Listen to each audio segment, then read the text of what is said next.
is a destination designed for everybody, close enough to the city. So the idea with this new system of work now is you can work anywhere. And I think what's going to happen is people are definitely going to be living here a while and living in Manila and vice versa.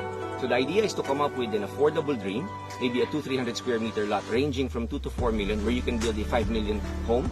And definitely that's going to be very functional if you have the airstrips, the ferries, and as you can see, the 9-hole golf course right now, which will be expanding to additional 9 holes every 2 to 3 years over a 10-year period, which should house around 54 holes over that time frame.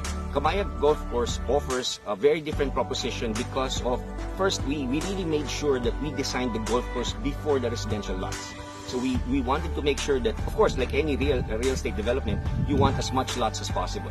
But we created a stern focus on making sure that it's a proper 9-hole, knowing that it's going to be 18 moving forward, market-driven. And then once the golf course is there, we understood that you position it correctly, you will be facing the sea and Mount Mariveles at your back.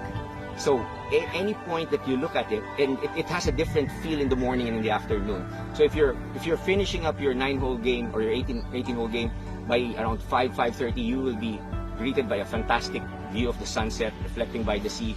So I think the most important thing here is a lot of our buyers originally were not golfers, which includes me. Okay, so I'm just still at the early stage of learning how to play, but I'm pretty sure I'm going to fall in love with this game like everybody else. So the idea with this golf course is it provides that unique proposition of the views. And we also understood that a lot of the buyers initially would not be golfers, but then everybody's trying to learn it and everybody's enjoying it, I think the same way that all the other golfers around the world are enjoying it. Well, actually, our first 9 holes were very happy and pleased on how it came about. The designers, John Cobb and everybody did a good job, the shapers, and we retained the right amount of trees. So with the proper 9 holes set in play, we will be building additional 9 holes every 2 to 3 years in stations 1, 2, and 3 of Camaya Coast, with a clear vision of having, actually the second 9 hole will be at station 2. So the idea is your first 9 will be here, and you will bring your golf cart down to the port area, you transfer to a boat. This is where you have your coffee, tally your score, and all the other things that golfers like talking about in between the first nine holes. Then you're greeted on the other side by another golf cart. You transfer your bags there, and you finish the the second 9 hole in a totally different environment. Then continuing on, we add 9 holes to each over the next couple of years. So I think for golfers, this is definitely going to be a very unique proposition, and we're very excited for golfers to experience it. So far, we're pretty happy with what we hear from the people who have played here, and we're looking forward to having other people visit and experience the same thing for themselves. Honestly, golf is only one of the attractions that's going to be here. Of course, the beach is one of them, and originally the golf wasn't the main integral part of what we were building.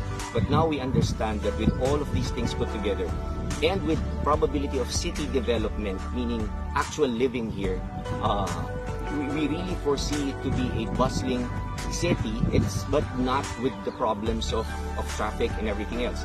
And with the connections of the ferry running Manila daily, and the Corregidor and all the other destinations, and the airstrip soon in place by, let's just say, latest end 2022. We should also have some minor commercial flights using ATR 42s. So we could probably be one of the most convenient ways to get to Boracay or Palawan for that matter. Not putting into perspective the fact that it could be one of the most affordable connections using a ferry in the plane. But the thing there is, it becomes platform. The whole thing becomes platform, and we still have enough commercial area to develop in this segment. And if I forgot to mention, we are a free port, so there are advantages on tax incentives in locating here for a general tourism approach. But at the end of the day, there will also be other businesses here that will probably be a functional economic create a functional economic activity. Like the airstrips will have flying schools, and then by creating the Golf Town commercial, we're probably going to attract some business process BPOs and other businesses of similar nature. So all in all, I think it's going to be a city development like never before. If there's a real template for it, we're reading what the market wants. And of course, because of the pandemic situation, actually became much more resilient, and even us as a company understanding